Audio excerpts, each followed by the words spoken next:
Hello students, कैसे हैं आप? अब हम अपना एफएमटी का एक बहुत ही सेंसिटिव और इम्पोर्टेंट टॉपिक करेंगे। इसमें हम importance, sterility and artificial insemination देखेंगे। ये टॉपिक्स आपने ऑलरेडी पढ़े हुए हैं और हर किसी को इनकी नॉलेज है, लेकिन मेडिको लीगल केसेस में इनको हम कैसे समझना है, ये मेन पार्ट है। देखिए, इम्पोर्टेंस इसलिए पढ़ना इम्पोर्टेंट होता है क्योंकि बहुत सारे रेप केसेस में जो एक्यूज्ड होता है वो इम्पोर्टेंस की ही प्ली डालता है कि जी मैं तो कर ही नहीं सकता, मैं कहाँ से इसका रेप कर दूंगा। क्योंकि मेडिकली जब भी कोई क्रिमिनल केस में फंसता है तो उससे बाहर निकलने के बहुत सिलेक्टेड ही वेज होते हैं, तो उन्हीं पे डिफेंस खेलता है। ठीक है, तो सबसे पहले इसकी अपनी लीगल डेफिनेशन देख लेते हैं। Impotence is the inability to perform sexual intercourse due to lack of erection penetration. ठीक है, कॉजेस क्या होते हैं इसके? Psychological, fear, anxiety, organic, diabetes, hypertension, CNS disorder.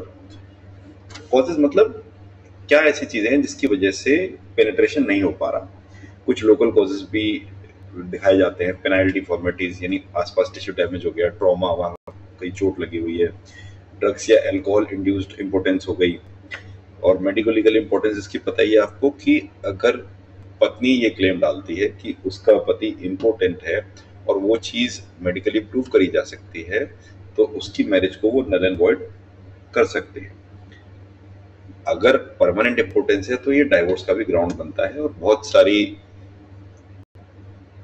Court cases में यही प्ली डाली जाती है कि husband is permanently impotent, he can not be treated to healthy position, so court should grant me divorce. और रेप केसेस में मैंने आपको बताई दिया कि क्रिमिनल्स भी यही प्ली लेते हैं कि भाई हमसे तो कुछ हो ही नहीं सकता, हम इसको रेप कहाँ से कर देंगे। तो इसलिए ये ना बहुत लीगली बहुत इंपॉर्टेंट टॉपिक है। स्टेरिलिटी में और उसमें क्या है डिफरेंस? इम्पोर्टेंस में इरेक्शन और पेनिट्रेशन हो ही नहीं पा रहा था। स्टेरिलिटी में पेनिट्रेशन तो हो रहा है लेकिन प्रोक्रिएशन नहीं हो रहा है, यानी बच्चे नहीं कर पा रहे हैं किसी भी वजह से। उसके अलग अलग कॉजेज है। और जब भी पति पत्नी के रिलेशन होने के बाद बच्चा कंसीव ना हो, उसको हम स्टेरिलिटी में लेते हैं। इसकी टाइप्स क्या है स्टेरिलिटी की? मेल स्टेरिलिटी, ये किस वजह से होती है? Low sperm count, abnormal sperm है, इम्पोर्टेंस है। फीमेल स्टेरिलिटी कैसे होती है? एनोबुलेशन, ट्यूबल ब्लॉक, यूट्राइन कॉजेज। ठीक है, मेडिको लीगल इम्पोर्टेंस अगेन क्या है इसकी? अगर स्टेरिलिटी के ग्राउंड्स पे मैरिज को नल एंड वॉइड कोर्ट से कराया जा सकता है, और फीमेल अगेन इसको ग्राउंड बना के डाइवोर्स भी ले सकती है।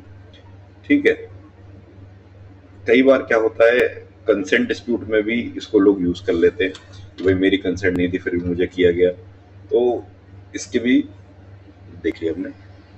फिर आ गया हमारा artificial insemination. Artificial insemination is the introduction of semen into female genital tract by artificial means. ठीक है, जब सीमन को नेचुरल सेक्स के बिना फीमेल जेनिटल ट्रैक्ट में डाला जाता है उसे आर्टिफिशियल इंसेमिनेशन कहते हैं। इसके दो टाइप होते हैं, AIH यानी कि artificial insemination by husband semen, और AID artificial insemination by donor semen. Medical importance क्या है? Artificial insemination with husband is legal with consent, but artificial insemination with donor यानी डोनर यानी कि थर्ड पार्टी, क्योंकि हस्बैंड ये उस केसेस में कराया जाता है जब हस्बैंड का स्पर्म काउंट बिल्कुल 0 या 1, 2 या 3 हो। अगर स्पर्म काउंट में थोड़ी डिफिशियंसी है तो उसको डॉक्टर यूरोलॉजिस्ट ट्रीट करके आगे बढ़ा सकता है, लेकिन अगर वो नेचुरली बिल्कुल ही 0 के बराबर है तो उसमें कोई इम्प्रूवमेंट तो आना नहीं। और प्रोक्रिएशन होना है, बच्चा चाहिए, जनरेशन आगे बढ़ानी है, तो ऐसे में क्या होता है हस्बैंड और वाइफ दोनों की रिटन कंसेंट ली जाती है कि भाई हम एग्री कर रहे हैं कि किसी भी थर्ड पार्टी डोनर का, अननोन डोनर होता है जनरली, अननोन डोनर का हम सीमन ले रहे हैं। इस लीगल प्रोसेस को करने का फायदा क्या होता है कि जो बच्चा पैदा होगा वो लेजिटिमेट हेयर होता है, क्योंकि वो कंसेंट के साथ हुआ है काम। विदाउट कंसेंट अगर ये सब कराएंगे तो उसमें लीगल कॉम्प्लिकेशंस आती है। लीगल कॉम्प्लिकेशंस क्या आएगी कि जो फादर है, भाई फादर ने लिख के कंसेंट तो दी नहीं कि ये मैं AID के लिए रेडी हूँ, तो कल को प्रॉपर्टी डिस्प्यूट में वो जो उसका बच्चा है जो इस तरीके से पैदा हुआ है उसको प्रॉपर्टी से बाहर निकाल सकता है। ठीक है। या फिर बच्चे ने अगर अपना प्रॉपर्टी में हिस्सा मांगा बड़ा होने पे, तो ये ग्राउंड्स पे उसको वो प्ली लगा सकते हैं कि भाई ये तो मेरा बच्चा ही नहीं, मैं उसको प्रॉपर्टी में हिस्सा क्यों दूं? और ये टॉपिक इतना वाइड है क्योंकि अगर आप कोर्ट में कभी रियलिटी में देखेंगे, हमारे जो इंडियन कोर्ट्स हैं खासकर नॉर्थ इंडिया में, वहाँ पे प्रॉपर्टी डिस्प्यूट्स, मैरिज डिस्प्यूट्स में यही सब प्ली डाली जाती हैं और भर भर के डाली जाती हैं। इसीलिए हम इसको ढंग से पढ़ रहे हैं। अच्छा, मेडिकल लीगल इंपॉर्टेंस क्या है?